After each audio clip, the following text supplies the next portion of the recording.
Olá, eu sou Ângelo Pereira Dias e uma vez mais estamos no Politicamente Correto, o programa do jornal Terras de Gaia. Hoje vamos estar com mais uma pessoa que, não sendo natural de Vila Nova de Gaia, faz boa parte da sua vida nos últimos tempos no Concelho de Vila Nova de Gaia, mais em concreto na terra de Avintes, onde estamos a gravar o nosso programa. Chama-se Teresa Guedes, licenciada em Engenharia Zootécnica e estagiou numa vacaria, depois de 7 anos como colaboradora, e em 2006 assumiu a direção do Zoo Santo Inácio, em Avintes, conforme disse há bocadinho. Tem desempenhado o seu papel fundamental na modernização e no crescimento do zoo e um enfoque na conservação da biodiversidade e na promoção da sensibilização ambiental. Por outro lado, é na sua liderança que o Zoo Santo Inácio integrou o Programa Europeu da Preservação de Espécies Ameaçadas de Extinção. Não se pode falhar a designação. Conservação de diversas espécies em risco. Teresa Guedes tem sido uma voz ativa na transformação dos parques zoológicos, afastando-se do conceito tradicional de simples exposição de animais e do modelo focado na educação e na conservação. Sobre o Zoo Santo Inácio, diremos que foi fundado em 2000 por Roberto Guedes, tendo sido aprovada a construção em 1997. A família Guedes também tem a sua empresa Aveleda, uma outra marca conhecida. Atualmente o Zoo vem a desenvolver uma série de atividades e programas que é sensibilizar o público a importância da preservação da vida selvagem e a conservação das espécies. Entre outras iniciativas mais relevantes, é as visitas escolares. Alunos que têm a oportunidade de conhecer de perto diversas espécies e compreender o papel de cada animal na natureza. A observação direta e as atividades educativas são visitas que contribuem para a formação dos cidadãos mais conscientes e sensibilizados para as questões ambientais. Durante o período das férias escolares, Páscoa, Verão, Natal, há o campo de férias, concebido para inspirar e educar as crianças. Por esse facto, exploram o mundo animal e acompanham de perto o trabalho dos tratadores, responsáveis do bem-estar por cerca de 600 habitantes do zoo. Com a BIP Tour, oferecer experiências mais exclusivas, uma visita personalizada que permite o contacto mais próximo com os animais e em segurança, naturalmente. Visitas são acompanhadas pelos tratadores especializados, adaptadas às características de cada espécie e proporcionando uma experiência única. As áreas de recolha dos leões e rinocerontes é uma destas visitas. Alimentar as lontras é uma outra hipótese. Portanto, a BIP Tours é uma perspectiva privilegiada sobre o trabalho de conservação e o dia-a-dia do zoo. Há também o programa de apadrinhamento de animais. Olá, Teresa, seja bem-vinda. Muito obrigado por conceder o seu tempo. Obrigada eu. Qual é atualmente o universo animal e quantas espécies diferentes tem o zoo? Ora bem, primeiro agradecer esse resumo que já está quase tudo feito. Nós neste momento temos cerca de 600 a 700 animais de 150 espécies. Espécies estas escolhidas um bocadinho a dedo, também com a evolução dos tempos. Nós procuramos sempre ter espécies que façam sentido preservá-las, que seja necessário preservá-las. Isto quer dizer que estejam mais ameaçadas de extinção na natureza. Sabemos que todos os dias desaparecem espécies, todos os dias algo acontece na natureza, sejam árvores, arbustos ou animais, e portanto esse é o nosso grande papel, como disse bem, da preservação da natureza, não a deixar cair. E então no Zoo Santo Inácio nós acolhemos e reproduzimos ou apenas mantemos animais de espécies que seja preciso atuar, que seja preciso preservar. Quantas pessoas até à data, em quase 25 anos, estão a fazer agora, não é? Quantas pessoas é que já visitaram o Zoo de Santo Inácio? Ora bem, contas de cabeça, mas cerca de 3 milhões ou mais visitantes que já passaram pelo Zoo Santo Inácio desde o ano 2000, quando abrimos, exatamente. está dentro daquilo que eram as vossas expectativas iniciais ou superou largamente aquilo que era o início do projeto, digamos assim? Está dentro, se bem que ao longo dos tempos tivemos várias surpresas, nomeadamente quando o meu pai começou o ZU no ano 2000, começou bem, um projeto mais pequenino, devagarinho, íamos pelas comunidades locais, pelas escolas, depois foi crescendo bastante. Em 2009, se não estou em erro, depois com as dificuldades financeiras do país, que até entrou a Troika, foi um momento mais complicado para a nossa sobrevivência e estabilidade, até porque o turismo e o lazer fica sempre em segundo plano, não é? Primeiro as necessidades básicas. Depois veio o Covid, que há pouco falávamos, foi uma altura que permitiu as duas coisas. Ao princípio, obviamente, perdemos visitantes e perdemos um bocadinho do nosso ganha-pão, mas ao mesmo tempo transformou-se a necessidade da natureza. As pessoas perceberam que era necessário ir a espaços livres e com isso também permitiu o aumento dos visitantes. Portanto, neste momento acho que estamos bem, se calhar de acordo com o esperado, temos vindo sempre a crescer. Então, especialmente desde 2019, tem sido um crescimento proporcional e sempre satisfatório. E, portanto, acho que estamos bem e esperemos que assim continue. E seguramente tem alguns relatos de pessoas que vão mais do que uma vez ao espaço que, entretanto, ao longo destes anos, daquilo que eu fui conhecendo e que já não vou ao zoo há algum tempo, foi aumentando também a sua área de implantação. Sim, certo? sim. Há pessoas que, desde pessoas que têm o ZooCard, ou seja, o cartão anual, e que vão lá mais que uma vez por ano, ou a pessoas que vão a cada 2 anos, ou todos os anos, ou cada 5 anos, ou que vieram em pequenos e que agora já vêm em grandes, ou que vieram com a escola e agora já são pais. E há muitas pessoas que nos relatam isso, das diferenças que o zoo tem. Desde quando o zoo começou, que era tudo muito pequenino, árvores muito baixinhas, e agora são umas copas de umas árvores enormes, espécies muito maiores do que quando começamos. Começamos com espécies mais pequeninas, hoje em dia temos girafas, hienas, leões, tigres, rinocerontes. Portanto, tem vindo essa evolução e tem acompanhado positivamente as nossas evoluções. Têm visto que nós temos evoluído de acordo com as necessidades e estão satisfeitas. Pode-nos falar um bocadinho qual é a vantagem de ter um cartão ZooCard? Ora bem, a vantagem de ter um ZooCard é que permite visitar o Zoo Santo Inácio quantas vezes quiser ao longo de um ano. Portanto, uma pessoa que gosta, às vezes não é preciso ir um dia inteiro visitar um parque de natureza. É cansativo se for um dia inteiro, não é? Não é cansativo, mas acho que às vezes focamos tudo para aquele dia. Perde-se alguns momentos. E podemos dividi-lo ao longo do ano. Podemos ir uma vez por mês, ou mais, ou menos, e permite-nos, daquelas 2 horas do dia, usar em pleno. Não estamos com pressa. Ai não, ainda nos falta ver isto, ou falta-nos ver... Não, vamos ver com calma, um bocadinho a bocadinho. E acho que as pessoas gozam muito mais assim, desfrutam muito mais e vêm para além de, não é? Não estão só a correr para fazer o visto a tudo, mas conseguem desfrutar muito mais, conseguem observar mais tempo os animais. Isso é uma coisa que reparamos, as pessoas estão cada vez mais interessadas na observação. Não é? Está aqui o leão, está aqui o tigre. Ficam mesmo a observar o leão a mexer, o leão a descansar, o leão a correr, tanto faz. Portanto, as pessoas já gostam mais de conhecer a espécie que está ali à frente. Para além de que o zoo não tem só, passa a expressão, animais para ser vistos, porque há toda uma natureza envolvente e há espaços lúdicos, vamos dizer assim, onde as pessoas podem também permanecer algum tempo, onde muitas das vezes o que acontece, os mais velhos esperam que os mais novos visitem, não é? Portanto, também termos um bocadinho esta noção daquilo que o espaço, no fundo, oferece, ou que a natureza oferece, no vosso caso. Exatamente. E integrando também um bocadinho, o Zoo Santo Inácio já nasceu numa nova era de parques zoológicos, digamos assim. Portanto, começou em 97, em 2000 abriu as portas, e numa nova era, em que sentido? No sentido em que já se fala do bem-estar animal, já se fala da área necessária por animal, de garantir as condições que aquele animal precise, seja para dormir, para brincar, para comer, para se esconder.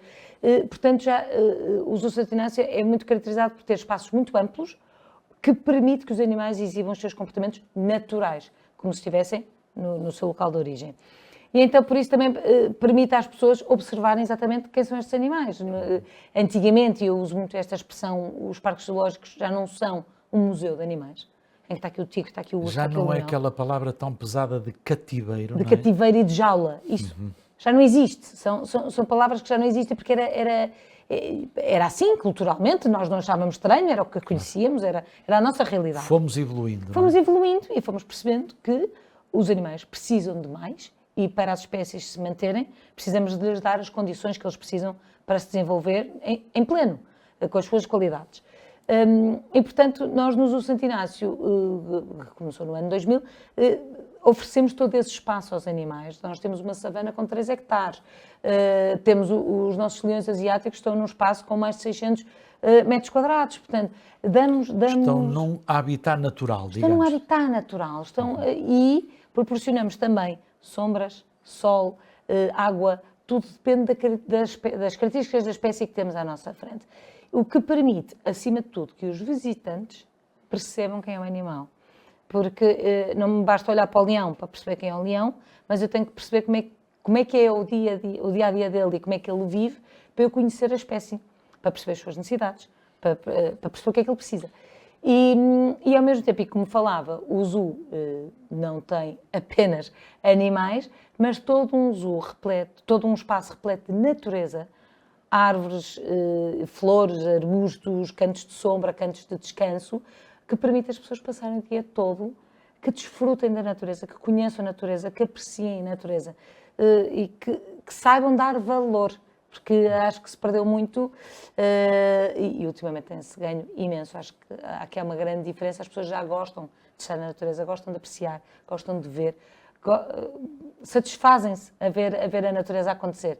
E nos Santo Inácio permitimos dar isso às pessoas todos os dias. Qual é que é ou quais são os ex-libris ou o que mais fascina os visitantes do zoo nesta altura? Porque ele foi evoluindo e, portanto, sim. ainda me lembro do tempo dos voos das aves de rapina, mas seguramente as coisas foram evoluindo. O que é que nesta altura mais pode procurar o visitante do zoo? O número 1 é, e será sempre o rei da selva. Não apenas por ser o leão, mas pelo espaço que o leão ocupa no Zoo Santo Inácio. O leão, nós temos um habitat que tem um túnel de vidro de 40 metros, onde as pessoas podem entrar na casa dos leões através de uma ponte de vidro e podem estar cara a cara, ou mesmo mão na mão com o leão. Isto permite uma proximidade e um contacto do animal. Portanto, essa é uma experiência imersiva e única para todos os visitantes. O tigre, o maior felino do mundo, é sempre cativante. Os primatas, por serem parecidos connosco, por serem divertidos, por serem animados, cativam sempre. E depois também, muitas vezes, os pinguins, pela água, depois são muito trapalhões, não é? Por isso também são engraçados. E depois, acima de tudo, o que mais fascina, às vezes, não são as espécies mais icónicas, por exemplo, como o rinoceronte ou a girafa, mas é o animal ou o momento que trouxe qualquer coisa especial àquele visitante ou àquela família. Se por acaso foi um tratador que estava a alimentar uma espécie qualquer e que isso proporcionou um momento incrível, uma conversa, ou que o tratador fala algumas curiosidades, passa a ser o momento preferido daquela família. Por isso, às vezes, depende do que se vive. Se o leão estiver a dormir, se calhar não tem piada nenhuma, mas se uma águia estiver a voar ou se o tratador estiver lá, vai ser muito mais cativante. Portanto, às vezes depende das sensações e das emoções que são exploradas durante a visita. O que é que foi e qual foi a sensação de assumir o Zoo de Santo Inácio aos 26 anos? Ora bem, na altura foi um bocadinho, claro que ainda tinha o meu pai lá a ajudar-me, foi o meu tutor, o meu professor, que me ensinou tudo profissional, que eu não sabia nada, não é? Portanto, precisei muito da ajuda do meu pai. O maior desafio, primeiro, começar a trabalhar, que era o primeiro emprego, estagiei, mas era o primeiro emprego, e começar logo a chefiar uma empresa sem nunca ter trabalhado. Portanto, eu tenho um quadro de pessoal nesta altura? Nós agora somos 53 fixos, na altura 30 e tal. E, portanto, era preciso saber lidar, também eu era a rapariga nova, filha do meu pai que de repente entra ali e que de repente dá as regras. Sentiu que era a filha do patrão? Ao princípio, teve que dar esse safanão? Não, tive um respeito enorme por toda a gente e um acolhimento por toda a gente. Toda a gente estava disponível para mostrar o que fazia, para me dar a conhecer o seu trabalho e ajudar-me a integrar. Portanto, tenho uma equipa fantástica, muitos ainda lá estão, muitos ainda estão desde o ano 2000, o que é incrível, mas fui muito, muito, muito bem acolhida.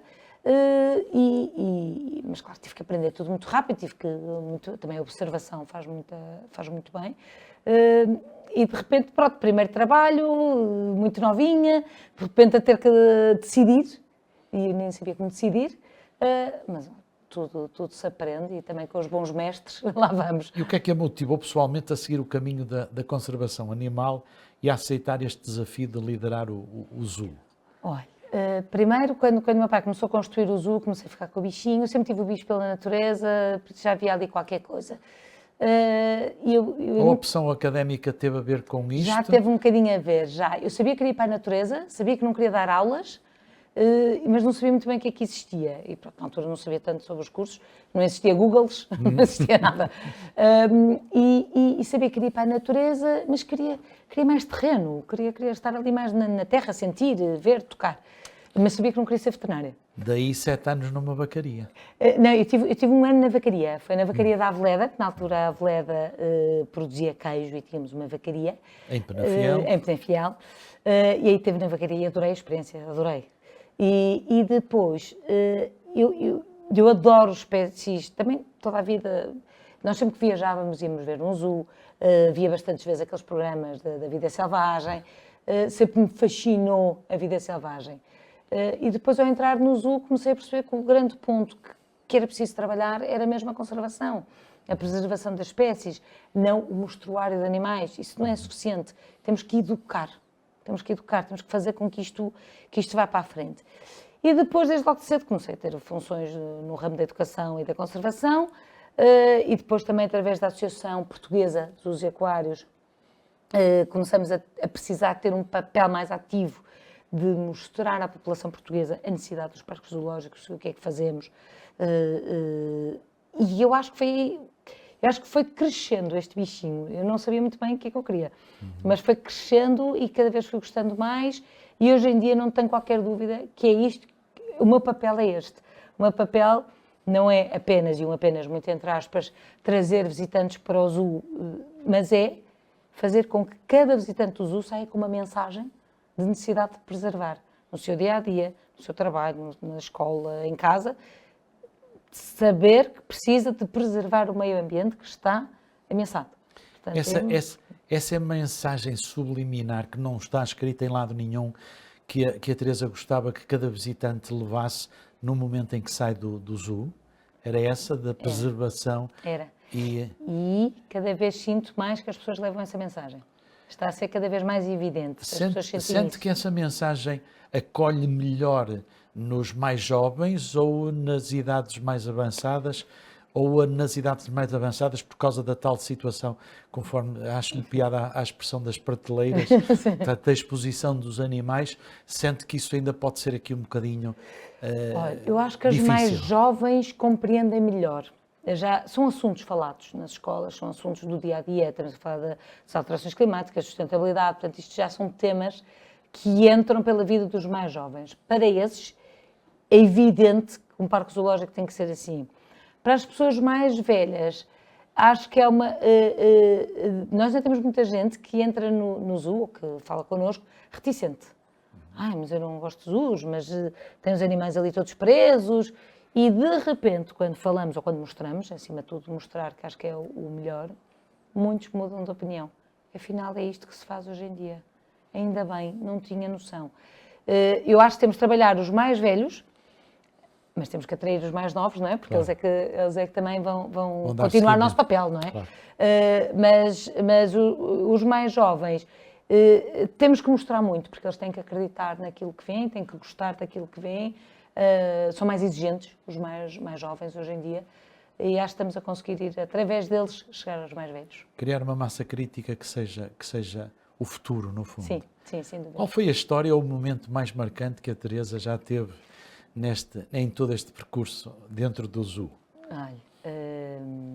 Ora bem, já tive assim algumas histórias, claro, assim que o mais marcante, se calhar foi a chegada de 3 espécies que para mim foram muito marcantes. Uma foi dos leões, em 2013, chegou o leão, e nesse dia foi muito engraçado, porque o leão chegou à meia da tarde.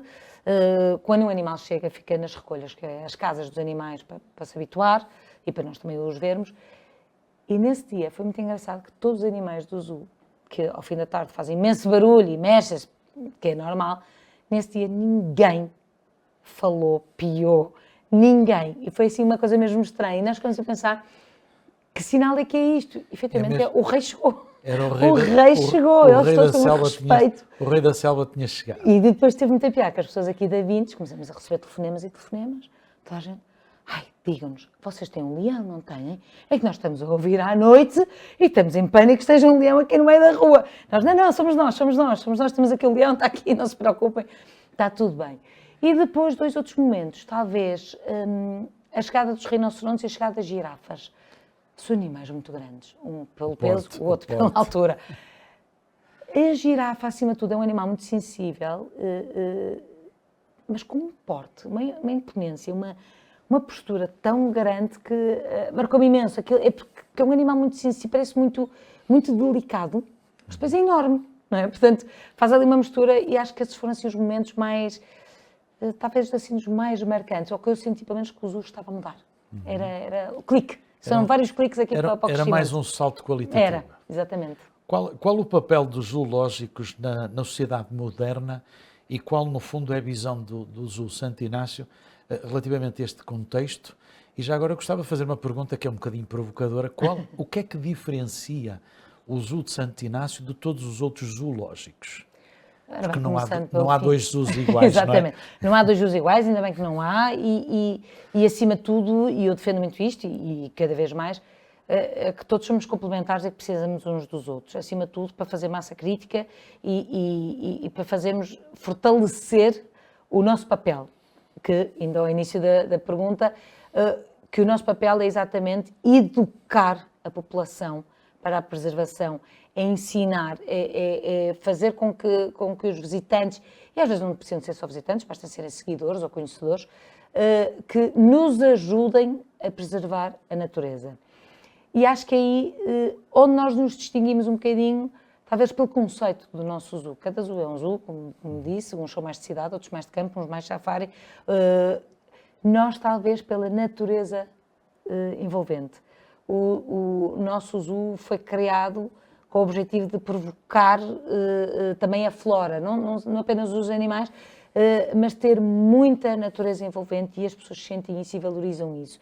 Eu estar a olhar para um leão e ver um jacarandá ou ver uma camélia, também me provoca sensações que eu gosto de transmitir. A visão é exatamente essa dos modernos, que é criar o conhecimento de conservação, necessidade de preservação e conservação das espécies na população, proporcionar investigação, educação também a nível pedagógico das camadas mais jovens e mais velhas.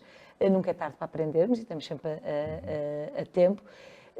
E a visão do zoo em termos de crescimento, queremos ser reconhecidos como um grande zoo do norte de Portugal, e sendo um bocadinho ambiciosa da Galiza também, onde as pessoas sintam dentro da natureza, sintam envolvidas pela natureza e que nos ajuda, que nos abracem a apoiá-la.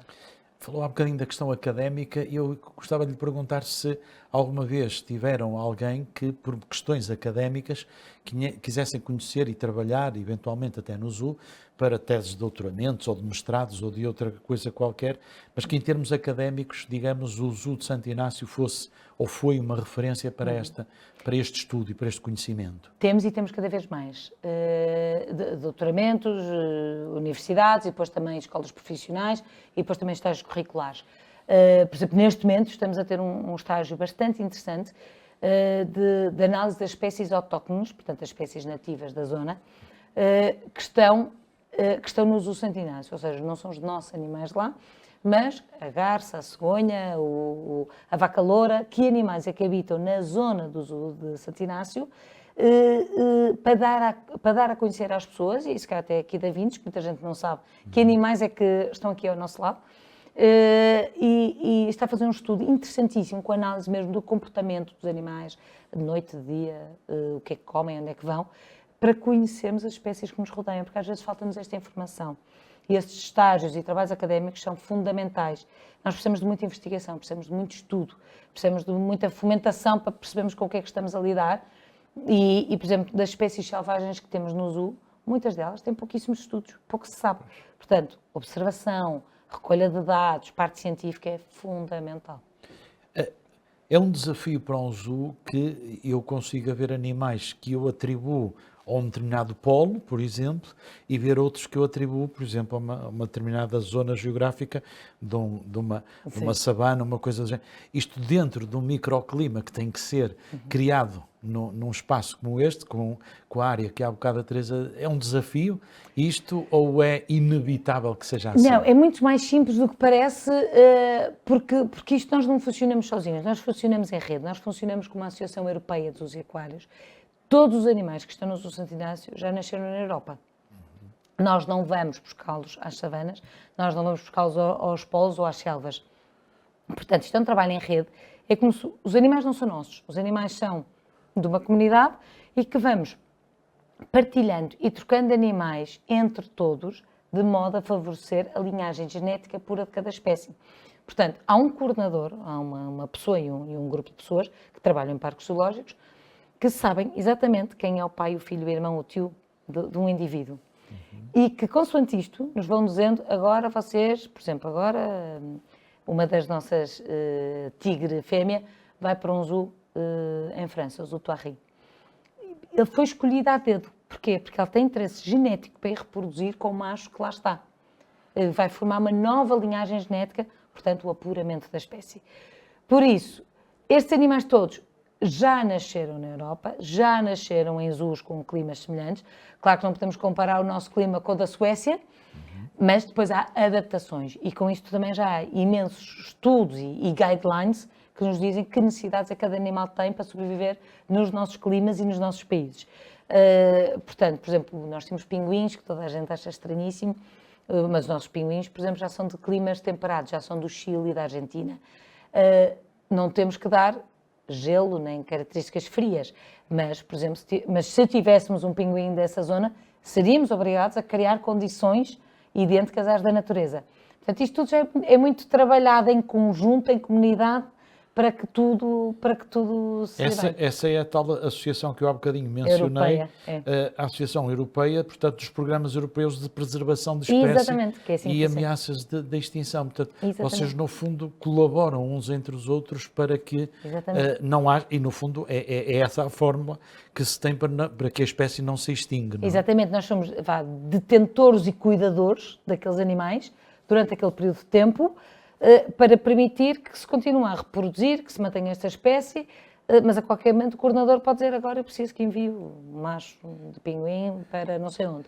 E ok, e vai, porque é o que faz sentido. Vocês não são os donos. Não somos os donos. Os donos de... E também estes transportes, muita gente, é sempre uma pergunta que toda a gente faz, nós não compramos animais. Os animais, nós só compramos uma coisa que é inevitável, que é o transporte do animal do sítio A até ao Zoo Santo Inácio, porque obviamente é um transporte. O resto, não há dinheiro envolvido nestas trocas de animais, portanto não há interesse comercial, há um interesse de preservação daquela espécie, daquele animal. Por isso fazemos estas trocas entre todos os zoos da Europa, livremente e gratuitamente, com o benefício única e exclusivamente da espécie. Muito bem. A família Guedes tem uma forte ligação à Aveleda, foi por aí que as coisas começaram. E esta experiência empresarial influenciou alguma coisa, de alguma forma, a forma de gerir o zoo? Eu pergunto isto porque eu era muito miúdo quando fui à Aveleda e fui sobrevoado claramente por um pavão, que me assustei, que é um ex-libris na Aveleda. Foi isto um bocadinho aquilo que vocês sentiram para quem é da 20 e que tem a minha idade ou até mais, porque não se chamava Quinta Santo Inácio, chamava-se Quinta de Fiães. Foi este, digamos, o pontapé de saída para uma coisa diferente? Vou explicar um bocadinho como é que tudo começou. Então, pronto, nós já tínhamos esta quinta aqui há anos e anos e anos, ligada muito à família Vanzeler, que depois uma Vanzeler casou com Guedes e aí faz a fusão com a Quinta da Aveleda. E em 96, quando o meu pai vai trabalhar para a Aveleda, fica o desafio um bocadinho o que fazer com aquela quinta que temos ali em A20, que não estamos a tirar proveito propriamente, mas também não queremos deixar cair, que é uma pena, um património lindo e grande e que não se pode perder. O que fazer? Várias ideias vieram, hotéis, casas, restaurantes, pronto, várias ideias vieram. Já estamos a imaginar as reuniões de brainstorming. Completamente. E depois era, mas o nosso ADN, o nosso sangue respira a natureza. E quem conhece a Aveleda percebe isso e depois quem conhece o Zoo também percebe isso. E o objetivo sempre foi, vamos dar natureza a quem puder aqui passar, seja com o conceito que for. Até que o meu pai tem a ideia, apresenta aos irmãos, vamos construir um parque zoológico. Vamos trazer para aqui espécies selvagens, vamos dar a conhecer às pessoas o que é uma zebra, o que é um rinoceronte, o que é uma girafa e outras espécies. Portanto, tudo começou por aqui, mas o bichinho sempre esteve em todos nós. Tal história da Aveleda ter os pavões, porque sempre foi fascinante e sempre gostamos. Eu desde pequenina que sempre ajudei o meu pai a cortar a relva, ou a apanhar minhocas, ou a apanhar joaninhas, fazia parte, portanto isto sempre nos foi cultivado. E quando o meu pai apresenta esta ideia aos irmãos, todos os irmãos aceitaram, fez sentido para toda a gente. Vamos partilhar o nosso gosto e o nosso conhecimento sobre a natureza com todas as outras pessoas. Foi daqui um bocadinho que veio. Com algumas semelhanças da Aveleda, claro, porque é o nosso ADN, e transformamos a Quinta de Fiães, e o nome foi trocado para Quinta de Santo Inácio, porque a capela é dedicada a Santo Inácio, e também porque no princípio o zoo não abriu apenas como zoo, abriu como uma coisa mais diversificada, tinha um horto, tinha um restaurante, tinha uma loja dos produtos Aveleda, tinha uma casa-museu, e portanto era um conceito mais abrangente, até que com o evoluir dos tempos fomos percebendo que estávamos aí para muitos caminhos e que as pessoas queriam mais era ver a parte zoológica, e então caminhamos para o Zoo Santo Inácio, e por isso é que fomos mudando um bocadinho os nomes, e hoje em dia Zoo Santo Inácio é o que faz sentido. Há projetos em curso para expandir ainda mais a atuação do Zoo na área da conservação? Se é que nos pode partilhar alguma coisa? Sem dúvida, e nunca paramos de sonhar e de imaginar. Nós estamos a ocupar 15 hectares de um terreno de 60. Portanto, ainda temos 40 hectares para sonhar. Todos temos projetos a curto prazo de ampliação, novas espécies, novos habitats, novas diversões, novos serviços. Temos estes projetos todos em curso para serem aprovados e discutidos em breve, mas sempre com o objetivo de as novas espécies que vierem terão um interesse de conservação, não apenas ser um animal interessante e que o público quer ver, mas sim animais que precisem de ser conservados. Não posso revelar ainda quais são, porque também ainda não estão aprovados, por isso também posso estar aqui a dizer uma mensagem errada, mas sem dúvida que esperamos para daqui a 3 anos ampliar cerca de 4 hectares o terreno que agora utilizamos. Muito bem. Como é que são os campos de férias e qual é o feedback dos miúdos? Dormir, estou a imaginar... Não dormem lá, passam o dia. Só passam o dia. Exatamente. Okay. Os campos de férias é algo incrível para os miúdos e inesquecível, porque eles durante o dia todo vestem as botas de um tratador e percebem, para além de uma visita normal de um visitante, o que é um zoo. Portanto, falam com o tratador, entram nos habitats dos animais, limpam uma parte que eles adoram, é a parte dos cocós dos animais, que é sempre um tema que eles se divertem imenso. Preparam alimento, fazem brincadeiras para os animais, que os animais também têm direito a ter brinquedos, o seu mimo, exatamente. E depois, obviamente, também fazem coisas de crianças, como ateliês e jogos e gincanas, e têm também atividades educativas. Portanto, durante uma semana, têm atividades incríveis, como fazer espetadas de frutas para as araras, ou preparar umas caixas de cartão para os leões, ou fazer gelados para os hipopótamos ou para os macacos, e com isto percebem quem são os animais, como é que eles vivem, de uma maneira muito mais próxima, cativante, e divertem-se imenso. Como é que é esta questão das viagens do BIP Tours? Há de ser uma experiência também diferente, que presumo que não se encontrará em qualquer zoológico, digamos assim. Não, iniciamos isto no ano passado, aliás, já no fim de 2023. A ideia é, com as VIP Tours, as pessoas poderem ter uma oportunidade única de visitarem os bastidores de um zoo. Toda a gente se pergunta como é que um zoo funciona por trás, ninguém tem noção, e depois, às vezes, quando as pessoas conhecem, ficam Nunca imaginei que isto fosse assim, porque há imenso trabalho, imensos cuidados que é preciso ter. E, por exemplo, vão à Casa dos Leões e veem, observam, atenção, as pessoas não fazem nada propriamente, porque isso são os tratadores que fazem, claro, mas observam tudo e estão a 2 metros do leão e veem o leão a sair para o habitat lá para fora. Ou ajudam a preparar o alimento, ou veem como é que é a casa das girafas, veem o treino médico-veterinário que fazemos nos rinocerontes todos os dias de desensibilização. Portanto, são oportunidades incríveis, ou por exemplo com os répteis que vêm a pesar os répteis, ou como é que é a história do microchip nos animais, percebem que é um zoo para lá da visita normal.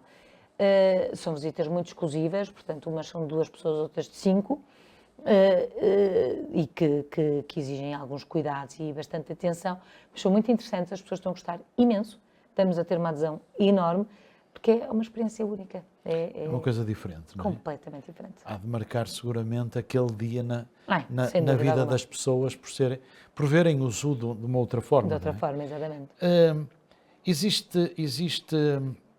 Como é que vê o papel dos zoológicos, já falamos um bocadinho sobre isso, no combate à extinção das espécies?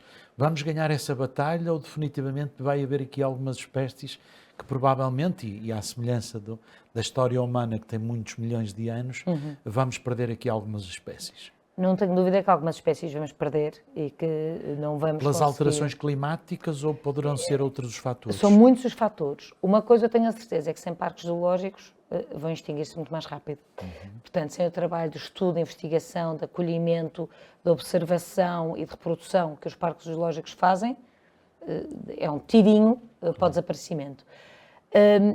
Como é que nós fazemos esta preservação?